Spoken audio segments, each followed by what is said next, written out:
Hey everyone! Today we're exploring another chilling and disturbing case. If you'd like to support the channel, don't forget to hit that subscribe button and stay engaged. It really means a lot. I truly appreciate it. Now, take a deep breath and let's dive in. When a wealthy American businessman flew across the world for love, he believed he was stepping into a fantasy. But what he didn't know was that this so-called romance was a carefully laid trap, one that would end in a Dubai hotel suite, drenched in blood. He was 47 years old, a self-made American businessman from Texas. On paper, he had everything: money, respect, and a picture-perfect family. But behind closed doors, his marriage was falling apart. He craved attention, excitement, and intimacy. That's when he met Priya, a 29-year-old Indian woman living in Dubai. It started innocently: flirty messages, late-night video calls. Priya painted herself as a victim, a woman stuck in a toxic relationship, desperate for real love. For him, she became an obsession. He wired her money, bought her gifts, and when she begged him to come to Dubai, he didn't hesitate. But what he didn't realize, he wasn't her only lover. Police would later discover that Priya was juggling multiple wealthy men: an Indian businessman, a European expat, and now this American. She promised each of them the same thing: "You're my escape, my future." But for Priya, love was a business, and the American businessman was the biggest investment of all, especially when she learned about his multi-million-dollar life insurance policy. On a humid night in July 2019, he checked into a luxury 5-star hotel overlooking the Persian Gulf. He sent Priya a selfie from the lobby with the message: "I'm here. This is the start of us." Hours later, Priya arrived in a red dress. Security cameras captured her smiling as she entered his suite. But by morning, he was found butchered in his bed, stabbed over 20 times. The room was in chaos: broken glass, blood on the walls, and ripped clothing. Priya was gone. Dubai police launched a citywide manhunt. Every airport, every border crossing was alerted. 2 days later, investigators finally caught up with Priya. She was at the airport, suitcase in hand. Inside, bundles of cash, expensive jewelry, and the victim's missing Rolex. But when she was brought in for questioning, what she said next stunned detectives. "It wasn't murder. He forced me. I had no choice." Caught at the airport with blood-stained money and the victim's watch, Priya thought she could talk her way out of a murder charge. But inside that Dubai interrogation room, her story collapsed, and what police uncovered next exposed a web of lies darker than anyone imagined. When Priya was arrested at Dubai International Airport, she appeared calm. She was dressed elegantly, her nails freshly painted, as if she were headed to a dinner party, not fleeing a homicide.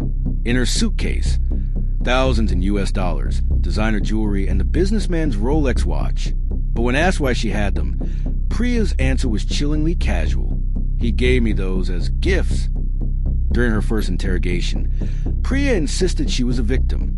She claimed the American businessman became violent when she told him she wanted to leave. According to her, he attacked her in a jealous rage, forcing her to defend herself. Her exact words were, "I had no choice. It was him, or me." But detectives weren't buying it. The forensic report showed 20 stab wounds, most his back, suggesting he wasn't attacking her at all. He was trying to escape. Investigators seized Priya's phone, hoping to prove her motive. What they found turned the case upside down. In her WhatsApp messages was a conversation with another lover, a wealthy European expat. Just hours before the murder, she texted him, "Once he's gone, we'll be free, and we'll finally have the money we deserve." It wasn't self-defense. It was premeditated greed. As police dug deeper, they discovered that Priya had lured men before, convincing them to shower her with gifts, promising marriage, and then discarding them once their usefulness ended. But this time was different. The American businessman had unknowingly told her about his $3 million life insurance policy, naming his wife back in Texas as the beneficiary. To Priya, it was the ultimate prize. But to get to it, she needed him gone. With mounting evidence against her, bloody fingerprints, stolen valuables, and incriminating messages, Priya's defense crumbled. But just when detectives thought they had a straightforward case of murder for greed, a shocking twist emerged. Hidden in the businessman's email drafts was a signed document, never sent, that suggested he may have been planning to change his life insurance beneficiary. And the name on that document? Priya's. While combing through the businessman's laptop, detectives stumbled across an unsent draft email. In it, he mentioned updating his life insurance policy, changing the beneficiary from his wife in Texas to someone else. The draft never named her directly, but hidden in the metadata was a single word, Priya. If true, it meant this affair wasn't just about lust. It was about a complete betrayal of his family. News of this discovery devastated his wife back in America. She had believed he was simply on a business trip. Instead, she learned through investigators that her husband had been planning a future with another woman, possibly cutting her and their children out of millions. The scandal exploded in U.S. and Indian media. American businessman dies in Dubai love affair gone wrong. His widow, humiliated and furious, demanded prosecutors pursue the maximum penalty. Inside the courtroom, Priya seized on an insurance twist. Her lawyers claimed, "He was obsessed with me. He wanted to give me everything. I never asked for his money." She portrayed herself as a victim of his obsession, painting the American as reckless, unfaithful, and dangerous. But the prosecutors fired back with brutal precision. The 20 stab wounds, the stolen valuables, the messages to another lover about money we deserve. This wasn't obsession, they argued. It was calculated murder. The case became an international spectacle. In America, the victim's family painted Priya as a gold-digging predator who destroyed a family. In India, some argued she was a symbol of women trapped by powerful men, pushed to extremes. In Dubai, the focus was on the sheer brutality. A luxury hotel room turned into a bloodbath. As the trial reached its peak, prosecutors introduced one final piece of evidence, a secret bank transfer. Just 3 days before his trip, the businessman wired $150,000 to Priya's account. It wasn't a loan. It wasn't a gift. The memo line read, "For us, new beginning." The jury gasped. The case wasn't just about greed. It was about a man willing to abandon everything for a woman who would soon plunge a knife into him. But then, Priya's defense team dropped a bombshell of their own. They claimed she wasn't acting alone. Just when the courtroom seemed convinced of Priya's guilt, her defense team revealed a bombshell. She wasn't alone in that hotel room. Could this brutal bloodbath have been the work of more than one set of hands? Priya's lawyers shocked everyone when they introduced a new theory. The American businessman wasn't killed by her alone. They argued that a mystery man, someone from her past, had entered the hotel room that night. According to defense, Priya had been trapped between two men. The American, who wanted control with money, and another lover, who demanded she finish what they planned. It wasn't murder for greed, they claimed. It was coercion. Security footage showed Priya entering the hotel.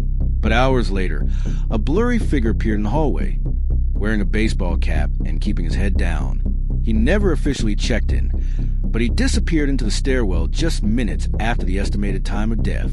Prosecutors initially dismissed it as coincidence, but the defense pounced. Who is this man? Why hasn't he been identified? Investigators went back to Priya's phone records. They discovered she had been messaging 3 different men in the weeks before the murder. One of them, the European expat, had flown into Dubai just days earlier, but never boarded his return flight on schedule. Was he the man in the hallway? If so, was Priya covering for him? Or was he covering for her? The jury was rattled. Until then, Priya looked like a manipulative predator who lured a man to his death. But now, doubt began to spread. Could she really have stabbed him over 20 times alone? Even prosecutors had to admit, the wound suggests a frenzied attack, possibly 2 attackers. The possibility of an accomplice threatened to blow the case wide open. As the trial dragged on, prosecutors announced they had located the man in the hallway. He was detained, brought into custody, and prepared to testify. But when he finally appeared in court, gasps echoed across the room. It wasn't the European lover. It was someone far closer to Priya than anyone expected. For weeks, prosecutors believed Priya was a mastermind of a cold-blooded murder.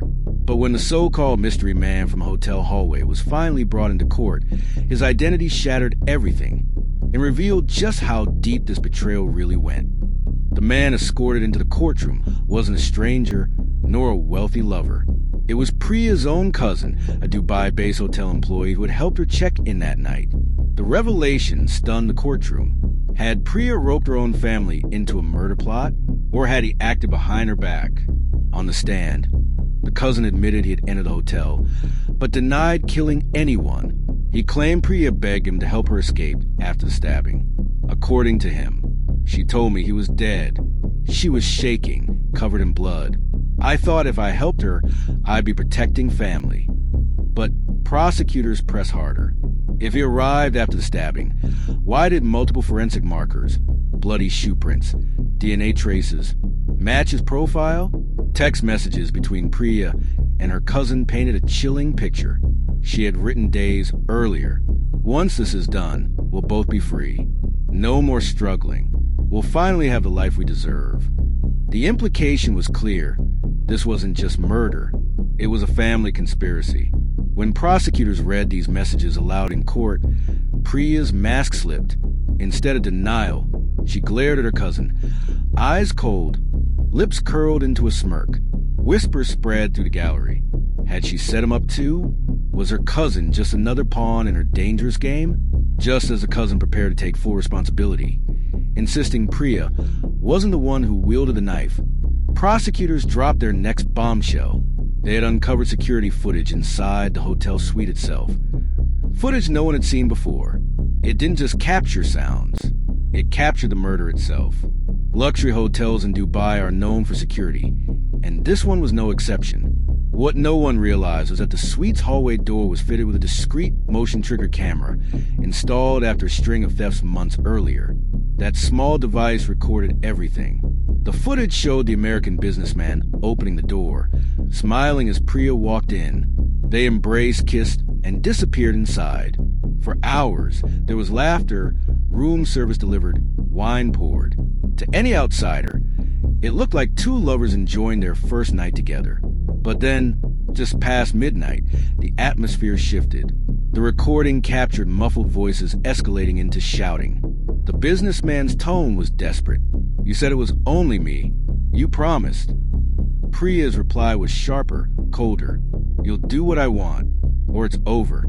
A crash followed, the sound of glass shattering. Moments later, the cousin slipped into the room. What came next made jurors cover their mouths. The businessman was pushed onto the bed, struggling, his voice breaking. Please stop. We can fix this. Priya struck first, plunging the knife into his chest. He screamed, staggered, tried to crawl toward the door. That's when the cousin joined in, holding him down as Priya stabbed again and again, over 20 times. The final stab silenced him. The footage didn't just show the killing. It showed what happened after. Priya calmly wiped the knife, kissed her cousin on the cheek, and began gathering valuables. The wallet, the Rolex, the cash. She even reapplied her lipstick in the mirror before walking out. It wasn't panic. It was calculated. When the footage ended, the courtroom sat in stunned silence. Jurors wept. Reporters scribbled furiously. Priya's cousin lowered his head in shame. But Priya? She didn't cry. She didn't beg. She simply smiled, cold, almost proud. And then, as if the horror was enough, prosecutors announced they had one more piece of evidence. A secret recording taken not by the hotel, but by Priya herself. During a forensic sweep of Priya's phone, investigators uncovered dozens of photos, messages, and deleted videos. But one file stood out, a 14-minute audio recording labeled simply, Freedom. The file had been created just hours after the murder. In the courtroom, prosecutors played the tape. Priya's voice filled the room, calm, almost playful. He thought he was in control. He thought I needed him. But in the end, he begged me like a child. And then he went quiet, just like I knew he would. Jurors shifted uncomfortably as her tone drifted between laughter and chilling coldness. She wasn't confessing out of guilt. She was bragging. In the recording, Priya explained why she did it. Men like him, they think money is everything. They think love can be bought, but I showed him the truth. Now, his money will build my life, not his wife's, not his children's. Mine. It was no longer about love or even escape. It was pure greed and pure control. Even more shocking, Priya laughed about manipulating her own cousin into helping her. He thought he was part of my plan, but he's nothing. When this is over, he'll take the blame and I'll be free. The cousin, sitting just feet away in court, broke down in tears. He wasn't her partner. He was her disposable pawn. When the tape ended, the courtroom erupted gasps, outrage, even shouts from the victim's family. Priya sat motionless, lips curled into the faintest smile, as though reliving the murder in her mind. But prosecutors weren't finished. They hinted that Priya's twisted schemes might not have ended with the American businessman. In fact, investigators had begun connecting her to two other suspicious deaths, men she had been romantically linked to before. The hotel Bloodbath wasn't the first time Priya had lured a man with promises of love and freedom. As investigators dug into her past, a disturbing pattern began to emerge, suggesting the American businessman was only her latest victim in a deadly game of seduction and betrayal. Interpol records showed Priya had spent years moving between India, Dubai, and Europe. Along the way, she left behind a trail of wealthy lovers, each convinced they were her one true partner. But for some of those men, the story ended in tragedy. In 2016, an Indian banker, just 41 years old, was found dead in his apartment. Official cause, heart attack. But his family later revealed he had been in a secret relationship with a younger woman who had pressured him to take out loans. Weeks before his death, $50,000 vanished from his accounts. The woman's name? Priya. In 2017, a British expatriate living in Dubai was involved in a fatal car crash. His blood alcohol level was double the legal limit, but investigators later found phone records showing he'd been arguing with Priya just minutes before getting behind the wheel. The kicker? Days after his death, Priya withdrew $75,000 from a joint account they shared. With each case, the same themes emerged. Seduction through emotional manipulation, demands for money, gifts, or insurance changes, sudden unexplained deaths, Priya vanishing immediately afterward. The American businessman wasn't an isolated victim. He was a final chapter in a calculated pattern of predation. When prosecutors presented this evidence in court, Priya finally reacted. For the first time, she broke her composure, shouting over the attorneys, denying any link to the other men. They chose me. They gave me everything. I didn't kill them. I just made them love me. Her outburst only reinforced the image of a woman obsessed with control, wealth, and power. As the trial neared its conclusion, the evidence was stacked high against her. The video, the tape, the past pattern. But then, Priya's defense announced they would put her on the stand. For the first time, the jury and the world would hear Priya tell her own version of the story, and what she said under oath would shock everyone. After weeks of brutal testimony, chilling evidence, and devastating revelations, Priya finally took the stand. For the first time, the world would hear her side of the story. But what unfolded wasn't a defense. It was a glimpse into the mind of a woman consumed by greed, betrayal, and control. The courtroom was silent as Priya walked to the witness box. She was dressed immaculately, hair pinned back, lips painted crimson. She looked less like a woman on trial for murder, and more like a star preparing for her performance. At first, her words dripped with charm. He loved me. He wanted to give me everything. I never asked for money. It was his choice. I only wanted freedom, not blood. She painted herself as a victim of men's obsession, a woman punished for being loved too much. Some jurors leaned forward. Others looked away in disgust. But under cross-examination, the mask slipped. When prosecutors confronted her with the confession tape, Priya snapped. Yes, I said it. Yes, I laughed. Because for once, I had the power. Do you know what it's like to be used your whole life? To be treated like property? He wasn't my victim. He was my proof that men can bleed too. Gasps rippled through the courtroom. The performance was over. The real Priya had finally emerged. After hours of deliberation, the jury returned. The foreman's voice was steady. Guilty of premeditated murder. Priya showed no emotion as the sentence was read: life in prison. Her cousin received 15 years for aiding her escape. The American businessman's family wept, both from grief and from the humiliation of his betrayal. For them, justice was delivered, but at a cost that could never be repaired. In the end, Priya's story wasn't about love. It wasn't about freedom. It was about power. A woman who played with hearts like poker chips and finally pushed her game too far.